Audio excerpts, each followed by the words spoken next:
மதிப்பிற்குரிய நடுவர்களுக்கும் ஆசிரியர்களுக்கும் தோழர்களுக்கும் இனிய காலை வணக்கம். இன்று நான் பேச இருக்கின்ற தலைப்பு எப்போதும் தேவை பெரியாரே.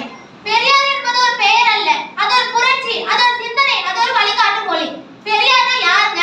1879ஆம் ஆண்டு ஈரோடு என்ற சிறிய நகரில் பிறந்த ஈவே ராமசாமி தான் பெரியார். அவர் சாதாரண மனிதர் அல்ல, அசாதாரணமான சிந்தனையாளர். அவர் அரசியல்வாதி அல்ல, ஆனால் அரசியலை மாற்றியவர். அவர் மதகுரு அல்ல, ஆனால் மதத்தின் முகமுனை திரித்தவர். ஜாதி ஒழிப்பு. அந்த காலத்தில் ஜாதி என்ற சுவர் சமூகத்தை இரண்டாக பிரித்தது. யார் மேல் யார் கீழ் என்ற கேள்வியில் மனிதன் தன் மனிதத்தையே மறந்து விட்டான்.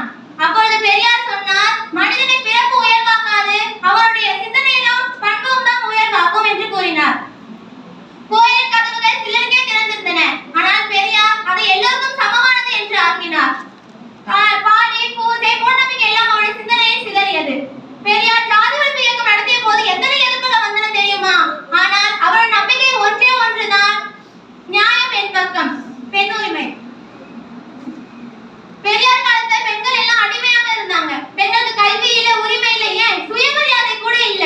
அப்போது பெரியார் சொன்னார், பெண் தன் வாழ்க்கையை தானே தீர்மானிக்க வேண்டும் என்று கூறினார். இன்று நம் பெண்கள் மருத்துவர், பொறியாளர் போன்ற பல துறைகளில் நின்று நிற்பதற்கு காரணம் பெரியார் விதைத்த விதையின் விளைவுதான். இடஒதுக்கீடு. பெரியார் சொன்னார், சமத்துவம் வேண்டும் என்றால் சம வாய்ப்பு வேண்டும். அதற்காக தான் இந்த இடஒதுக்கீடு என்ற சிந்தனையை அவர் முன்வைத்தார். பின்தங்கியவர்களாம் முன்னேற இதுவே வழி என்று கூறினார்.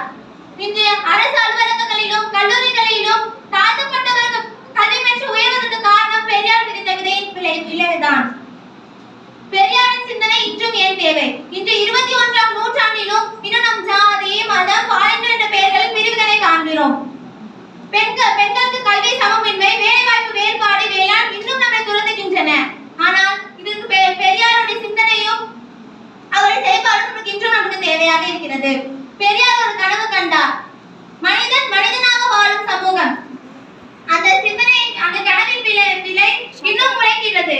அதை நாம் வளர்ப்பதற்கும் காப்பதற்கும் அதை நம் வாழ்வில் நடைமுறைப்படுத்த வேண்டும். பெரியார் சொன்னார்,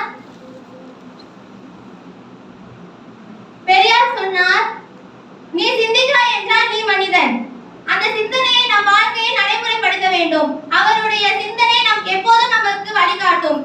அறிவு சுடரை ஏற்றியவர், அநீதிக்கு எதிராக போராடியவர், சமத்துவத்தை விதைத்தவர் பெரியார் தான். வாய்தமைக்கு நன்றி கூறி எப்போதும் தேவை பெரியாரே என்று கூறிய நுரைக்கு விடையளிக்கிறேன். நன்றி, வணக்கம்.